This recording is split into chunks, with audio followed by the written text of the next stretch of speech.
Salam dəyərli izləyicilər, hər vaxtınız xeyir olsun. Bugün sizin üçün güvən hazırlıq kurslarının 10-cu sinif üçün keçirdiyi blok sınağının 3-cü qrup üzrə tarix fəndinin suallarının izahını tanış eləyək. Sualımıza keçid alaq.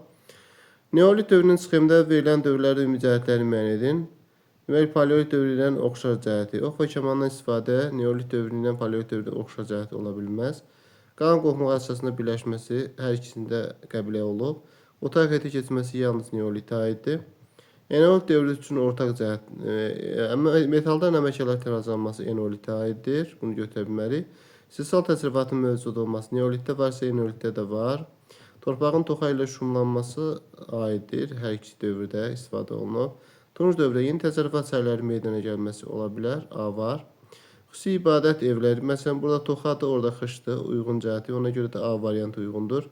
İbadət evləri Tunc dövrünə aiddir. Qəbilənin həyatında qadınların mühüm rol oynanması isə deməli neolit dövrünə aiddir. Ona görə də neolit dövrünün sxemində ümumi cəhəti ola bilməz.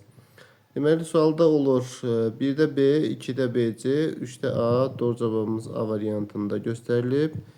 Digər suala baxsaq, Manna və Atropaten dövlətləri üçün ortaq cəhət Azərbaycan cənubunda meydana gəlmişdir, doğrudur. Quldar monarxiyadır, düzdür. Qazaxa paytaxt şəhəri deyildi, səhvdir. Hakimiyyət seçim yolundan ötürülmürdü, səhvdir. 1-2 B variantıdır. 32-ci suala baxanda uyğunluğu müəyyən edin. Yunan-İran müharibəsində qələbə qazanmışdı Yunanlar. Xeroniya Yunanistanla Makedoniya arasında olub, həm də Yunanlar məğlub olublar, bu səhvdir. Marafon döyüşündə Yunanlar Əhəmənilər üzrə qələbə qazanıb, doğrudur. 490-da Salamin döyüşündə də qələbə qazanıblar Yunanlar, düzdür. Əhəmənilərlə deməli, Əhəmənilərin qələbə qazandığı, Yunan Əhəməni müharibəsində Əhəmənilərin qələbə qazandığı Fermopil doğrudur. Qavqamela döyüşü Əhəmənilərlə Makedoniyalılar arasında olub, səhvdir. İs döyüşü də Makedoniya Əhəmənilər arasında səhvdir. Deməli, burada doğru cavabımız olar. B, C, deməli, 1-də BC olur. 2-də isə A variantı uyğundur. BC, A, C variantında öz əksini tapıb 33-cü sualda və 34-cü suala baxaq. 34-cü sualda deyir ki, Neandertal insan tipli insanlara aiddir. Səsin nitqin formalaşması yanlışdır, üst paleolitə aid. Süni yolla olduğunun əldə edilməsi bəli B variantıdır. Çünki Neandertal insan orta paleolit dövrünə mövcud olub. 35-ci sualda qədim Yunanistanda teatrın meydana gəlməsinə təsir göstərdi. Homerin komediya janrı səhvdir. Dori tayfalarının məskunlaşması da aid deyil. Solon saatlarına keçən tədbirlərdə yanlışdır. Tanrıların şərəfini təntənələri bayramların keçirilməsi uyğun cavabımız D variantıdır. Çünki Dionisin şərəfinə bayramlar keçirir. Buna görə D variantıdır. 36-cı sualda qeyd edilir ki, Midiyalı Baryaksin başçılıq etdiyi hərəkatın baş verməsi səbəb olurdu. Midiyada hakimiyyətin farsların əlindən cəmləşməsi səhvdir. Ölkə ərazisində İskitlərin hökmranlıq etməsi də yanlışdır. Makedoniyanın özbaşınalığı idi ki, Baryaksin başçılıq hərəkatın baş verməsinin səbəbi Makedoniya özbaşınalığıdır. Ona görə də burada C variantı uyğundur. Assuriya ilə əlaqəli deyil, Astiaqın islahatlarına narazılıq səhvdir. Digər suala baxsaq, 37-ci sualda ulusun çıxılmaz vəziyyətə qalıb Urartu meyilli qüvvələrinin tərəfinə keçdi. 1-ci Rusiya onun Manna hökmdarı kimi tanıdı. Əvəzində ulusunu 1-ci Rusiyanın işğal etdiyi ərazilərin Urartuya verilməsi ilə razılaşmalı oldu. Deyir ki, Türk tayfalarının ulusunun mətnində bəhs olan siyasəti səbəb oldu. Türk tayfalarının Manna ərazisindən çıxarılması səhvdir. Şu anda Hıl və Durduqqa İranzuya aiddir. Mannan Midiya dövlətinin hücumlarından xilas olmasına səhvdir. Ulusun tərəfindən Sirdakka müqaviləsi də səhvdir. Nəticədə Assuriya hökmdarı 2-ci Sarqon Mannaya hücum edir. Buna görə də burada Y uyğun cavabdır 37-ci sualda və növbəti 38-ci suala baxaq. Deməli, 38-ci sualda qeyd edilir ki, səbəb-nəticə əlaqələrinin doğru verildiyi cavabı müəyyən edin. Periklin strateji seçilməsi Marafon döyüşünün yollarının qələbə qazanması. Perikl 443-də strateji seçilib. Marafon 490-da da A yanlışdır. Qırmızıqaşlar üsyanının yatırılması, Çində Vuruşan Padşahlar dövrünün başa çatması. Qırmızıqaşlar 1-ci əsrdədir, Vuruşan Padşahlar dövrü 4-3-cü əsrlərdir. Uyğun deyil. Makedon İskəndərin Hindistana hücumu Mariya sülaləsinin son qoyması səhvdir. Makedon İskəndər imperiyasından sonra Mariya sülaləsi yaranıb. İkinci Ramzes'in heyətlər üzrə qələbə qazanması, Misirin şimal sərhədlərinin ilk dəfə olaraq Farat çayına çatması bu Tutmosun dövründədir. Məlum məsələdir ki, burada Y variantıdır ki, Afinansiyasiyada üsyançılara kömək göstərməsi, birinci Daranın Yunanistanın hücumu. 39-cu suala baxırıq. Paleolit dövründən fərqli olaraq mezolit dövründə ölülər yaşayış məsələn kənarda dəfn olub, bu tuncdadır. İnsanlar qəbilə halında yaşayırlar, paleolitdə də olub. Ovçuluq, balıqçılıq əhalinin ikinci dərəcə bəşər sahəsini çevirdi. Bu eneolit dövrünədir. İstehsal təsərrüfatına keçidin əsası qoyuldu. Bəli, istehsal təsərrüfatına keçid, yəni ibtidai əkinçilik, ibtidai maldarlıqda D variantı uyğundur. 40-cı sualda baxırıq, qərib Hindistan və Makedoniya imperiyasına aid ortaq cəhət. Ari tayfaların axına məruz qalması. Ari Hindistan idi, Makedoniya aid deyil, səhvdir. Əhəməni dövləti mübarizə Hindistan da aparıb, Makedoniyada müharibə aparıb. Uyğun cavabımız B variantıdır. 41-ci sualda göstərilən xüsusiyyətlərin aid olduğu ərazini müəyyən edin. Qədim insan məskəni Azıq mağarası burada yerləşir. Ərazisində quruçay mədəniyyəti yaranmış. Bu Xocavənd rayonundadır. Bu da 3 rəqəmi, bu da C variantı uyğun cavabdır. 42-ci suala baxsaq, Çin tərəfindən Qərbi Hun dövlətinin süquta uğradığı ildə Albaniya. Eradan əvvəl 36-cı ildədir. Qazaka şəhərinin cərdüşlük mərkəzi elan etməsi səhvdir. Oroç tərəfinin idarə olması da 36-da olmayıb. Selevki dövlətindən asılı vəziyyətə düşməyib Albaniya. Yanlışdır. Kanidin hücumuna məruz qalıb. Bəli, Kanidi və Albaniya bir-birinə asılı salmışdır. Uyğun cavabımız D variantı. 43-cü sualda yeri tayfa ittifaqına yaranması, idarə etmənin adlı sanlı adamların əlində cəmləşməsi, cəmiyyətin varlı və kasıblara bölünməsi, ibtidai icma quruluşunun sonuna çatmasına gətirib çıxartdı. Burada da C variantı uyğun cavabdır. 44-cü sualda qeyd edirik ki, Manna və İskit padşahlığına aid ortaq və fərqli cəhət. Sirdaqqa şəhərinin müqabilə Mannaya aiddir. 714 Asur ilə müharibə aparıb hər ikisi Midiya dövlətini tabe edən İskitdir. Vavuş döyüşünə Urartu milli qüvvələrin məğlub olması Mannadır. Adi. 6-cı yüzün əvvəllərinə süquta uğranması isə bu ortaq cəhətdir. Deməli, Y bəndi gedəcək 3-ə. 1-də AD. Deməli, 1-də AD oldu. 2-də C, 3-də B-Y. Doğru cavabımız B variantında göstərilmişdir. Növbəti 45-ci sualda daha sonra baş vermişdir. Sin sülaləsi eradan əvvəl 221, Xeroniya eradan əvvəl 338, Solon eradan əvvəl 590, Pinçen eradan əvvəl 200, Afina Sparta müharibəsinin başa çatması 404. Daha sonra baş verən, deməli, burada daha sonraki baş verən hadisə, deməli, olur Pinçen sazişi. Digərləri isə daha əvvəllərdir. Ona görə də burada uyğun cavabımız D variantı olar. Növbəti suala baxsaq, deməli, 46-cı suala. 46-cı sualda qeyd edilir ki, sənətkarlar içərisində tacirlər qrupunun ayrılması nəticəsində bu son turn dövrünə aiddir. İnsanlar saxsı qablar hazırlamağa başladılar Neolitdə. Boyalı qablar Orta Tunc.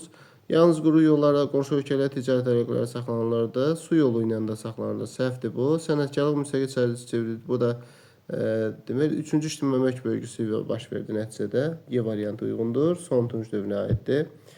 47-ci sualda müasir xəritə dövlətin eradan və 5-ci yüzün ikinci yarısına aid olan hadisələri müəyyən edin.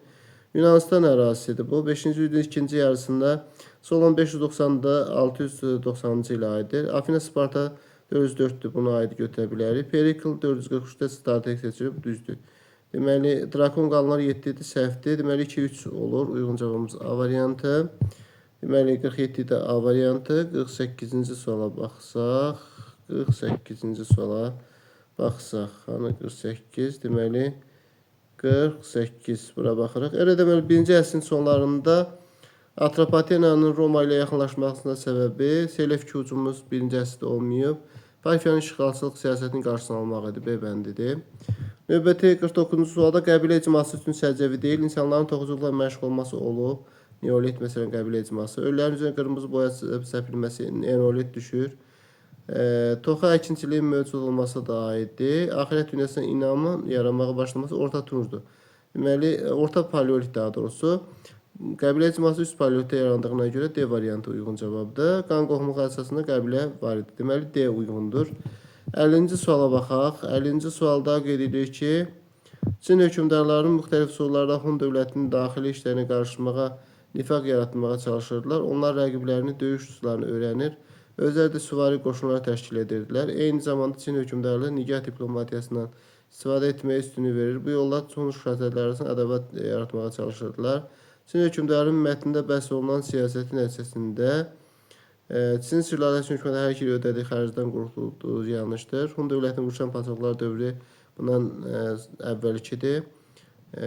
Sonra Böyük Hun dövləti nəticədə iki yerə parçalandı da. Burada daxil işlərinə qarışdılar, parçaladılar, döyüş üsullarını öyrəndilər.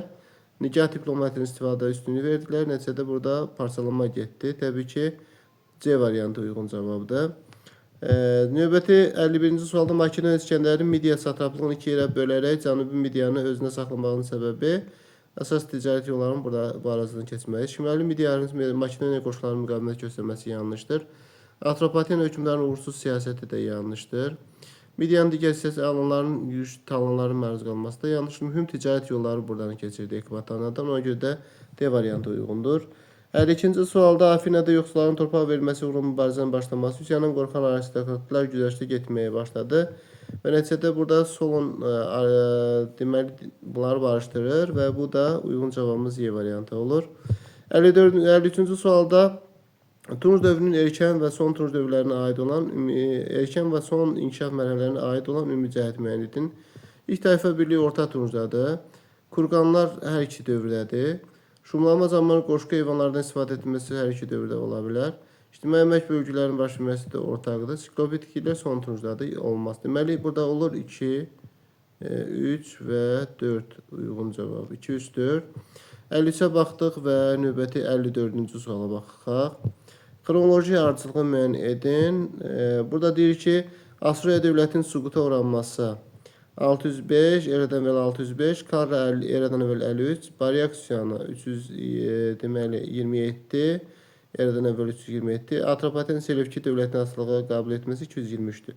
Deməli, Asuriya dövlətinin süqutu birinci yerdədir. Baryak üsyanı 3'tür. Əvvəl 1 olmalıdır, sonra 3 olmalıdır. Sonra 4 olmalıdır, sonra da 2 olmalıdır. 1, 3, 4, 2. Kadeş müqaviləsi nəsə Şimali Suriya heyətlərdə qaldı. Bir doğrudur.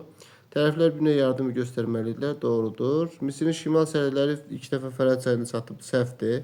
Bu birinci tutmasının dövründə. Fələstin və Nubiya Misirin tabilinə keçdi. Səhvdir. Deməli 1 ilə 2 uyğundur. Növbəti 56-cı sualda uyğunluq gözlənilmişdir. Midiyada Asur əsarətinə qarşı üsyan qaldırmışdı. Baryak səhvdir. Asur əsarətinə qalxmadı. Makedoniya İskəndərə qarşı idi. Kara döyüşünə qələbə qazandı Romalılar. Səhvdir bu. Pompey nə barışa qəbul etmiş, orası düzdür. Selevkilər dövlətinə asılı vəziyyət düşmüş Atropatena. Doğrudur. Deməli burada 3 ilə 4 uyğun cavab olur. 58-ci 57-yə baxdıq və 58-ci suala baxaq. 57 daha doğrusu 57 burada yazaq. 1, 2 və 3 yazıb uyğunlaşdıraq. Kadeş müqaviləsini imzalayıb 2-ci Ramzesin dövründə A heç birinə getməz. Monqol Tibet tayfalarını Metey xan məğlub edib. B gedəcək 2-yə. Sonra İnsanı vahid dövlətdə Aşoka birləşdirib. C 3-ə gedəcək. Sonra Maurya sülaləsinə mənsub olan da Aşokadır. D bəndi də Aşokaya gedəcək. Fələstin və Suriyanı idarə etmək üçün canişinlər tərəfindən canişinlər təyin edilməsi isə 3-cü tutulmasa aiddir. Y bəndi 1-ə. Deməli 1-də Y, 2-də B, 3-də C-də olacaq. Doğru cavab. 57 və 58-ci burada situasiya var. 7-ci əsrdə Midiya dövləti getdikcə güclənirdi. Onun hökmdarları ölkədə islahatlar apardı. Ordunu möhkəmləndirdi. Yaxşı bilirdi ki, yaxın şərqdə ən böyük güc hələ Asuriyanın əlindədir. Eradan əvvəl 612-ci. Buna görə də o Babil hökmdarlarla ittifaq bağladı.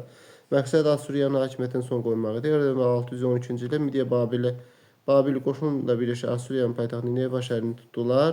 Mühasirə aylarla davam etdi. Nəhayət düşmən şəhərlər daxil oldu. Küçələri qanlı döyüşlər başladı. Evlər yandırıldı. Beləliklə 100 illikdə şərqdə yaxın şərqdə hökmdarı Asuriya dövlətinin süquta uğradı. Mənbədə bəhs olan Midiya hökmdarının fəaliyyətindən mənbədə hansı Midiya hökmdarı? Təbii ki, bu Kiaksarın dövrüdədir. Kiaksar yazaq. Mənbədə tarixi bilgilərə əsasən dövləti gücləndirmək üçün Midiya hökmdarının həyata keçirdiyi ərazi hərbi islahat keçirdi. Ordunu oxçulara və nizəçilərə böldü, hərbini gücləndirdi. Sonra belə deyək ki, bəhs olunan dövrdə hansı Azərbaycan dövləti Asuriyaya yardım göndərmişdi?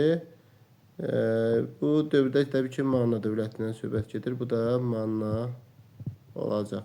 Deməli, burada 60-cı sualda da Manna olub. Diqqətiniz üçün təşəkkür edirik. Videonu bəyənməyi və kanala abunə olmayı unutmayın. Çox sağ olun.